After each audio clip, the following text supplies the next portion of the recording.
He just had to talk about Muhammad. I know he was reading a script, I know that. But he just had to read what the script said about Muhammad. I don't say much about elections. All these politicians have to do is not say something stupid about Muhammad. I don't care if they talk about Muhammad, just don't say something stupid, and they won't hear a word from me. Unfortunately, we've got a man who's running for President of the United States of America, quoting Muhammad without having the slightest clue what the quote actually means. But I know what it means, and you're about to know what it means. And once you understand what it means, you'll understand why a man who wants to be President of the United States should not be quoting these words. Joe Biden just said to his Muslim listeners, Hadith from the Prophet Muhammad instructs, whomever among you sees a wrong, let him change it with his hand. If he is not able, then with his tongue. If he is not able, then with his heart. What a great quote. I wonder what Muhammad meant by it. Did Muhammad mean what Joe Biden apparently thinks he meant? Let's find out. In Sahih Muslim 177, a small dispute breaks out because a Muslim is about to deliver a sermon before the prayer. Another Muslim objects and points out that Muhammad would do the sermon after the prayer. So we have to do things the way Muhammad commanded. And then there's this quote, I heard the Messenger of Allah say, whoever among you sees an evil action, let him change it with his hand by taking action. If he cannot, then with his tongue by speaking out, and if he cannot, then with his heart by hating it and feeling it is wrong. And that is the weakest of faith. So far, so good, but sometimes we have multiple hadiths, and one hadith will expand upon another hadith. Maybe we should check and see if Muhammad explains himself. The next hadith, Sahih Muslim 178, is basically a repeat of 177, but the one after that goes into a little more detail about what Muhammad means by the hand, the tongue, and the heart. Sahih Muslim 179.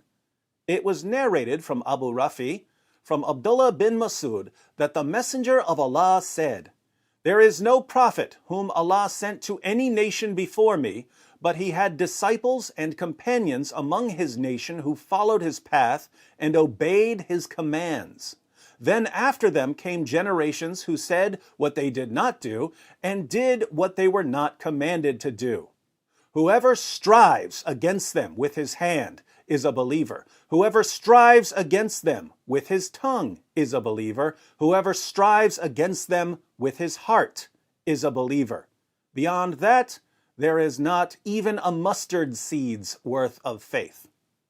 So, prophets are sent to their nations and they give commands. They establish laws. Their followers obey their commands. But later generations come along and they don't obey the commands. So the true followers of the prophet have to strive against these rebellious people with the hand, i.e. by physically forcing them to obey God's law, or if they can't strive with the hand because their enemies are more powerful than they are, then they can strive with the tongue, i.e. by preaching and condemning and rebuking and winning support.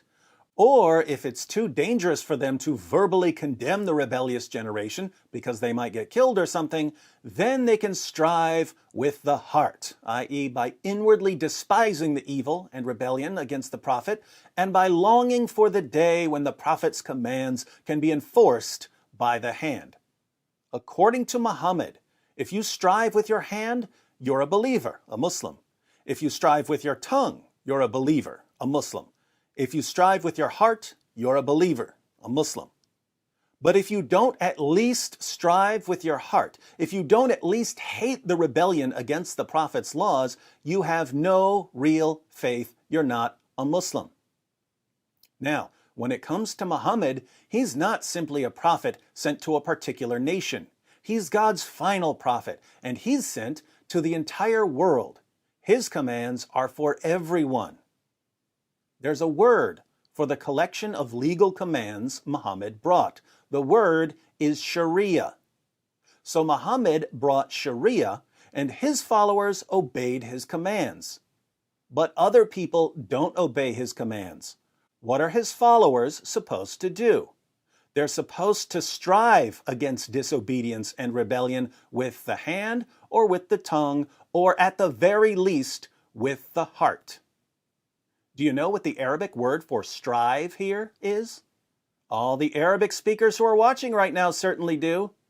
The Arabic word is jahadahum, i.e., wage jihad. Muhammad brought Sharia, and his followers have to establish and enforce it. They establish and enforce it through different forms of jihad. There's jihad of the hand, establishing and enforcing Sharia through fighting and carrying out the legal punishments. Think ISIS. There's jihad of the tongue, preaching and condemning and calling for Sharia. Think Anjem Choudhury. And there's jihad of the heart, hating the evil around you and longing for the day when it will be destroyed. So, Joe Biden just told Muslims, Hadith from the Prophet Muhammad instructs, whomever among you sees a wrong, let him change it with his hand. If he is not able, then with his tongue. If he is not able, then with his heart.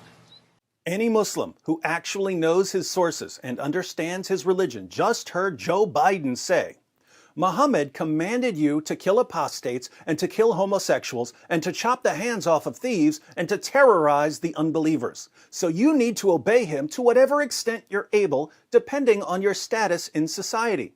The United States of America is in rebellion against the teachings of the Prophet Muhammad, so wage whatever form of jihad you can against it, because if you don't, you're not a real Muslim. Probably not what he intended, but that's what informed Muslims just heard him say. Now, there are a couple of possibilities here. Joe Biden's speechwriter might be a total moron who did a Google search for great quotes from the Prophet Muhammad and put this quote into the speech without realizing what the quote is actually about. A more disturbing possibility is that an informed Muslim wrote that speech for Biden and that it was a coded message to other informed Muslims. The message would be something like, "This guy will say whatever we tell him to say. To prove it, we'll have him call for jihad against his own country. Vote for him because he's ours now." For those of you who are cheering because I just criticized Joe Biden and raised a disturbing possibility about why he accidentally called for jihad against America, and for those of you who are freaking out because I just criticized Joe Biden and raised a disturbing possibility about why he accidentally called for jihad against America, let me say, this is not about Republican versus Democrat. George W. Bush said some of the dumbest things ever about Islam. This isn't about party. This is about stupid and dangerous. And whatever he was in the past, Joe Biden, right now, in 2020, is completely, utterly, totally stupid and very, very dangerous. More on this tomorrow.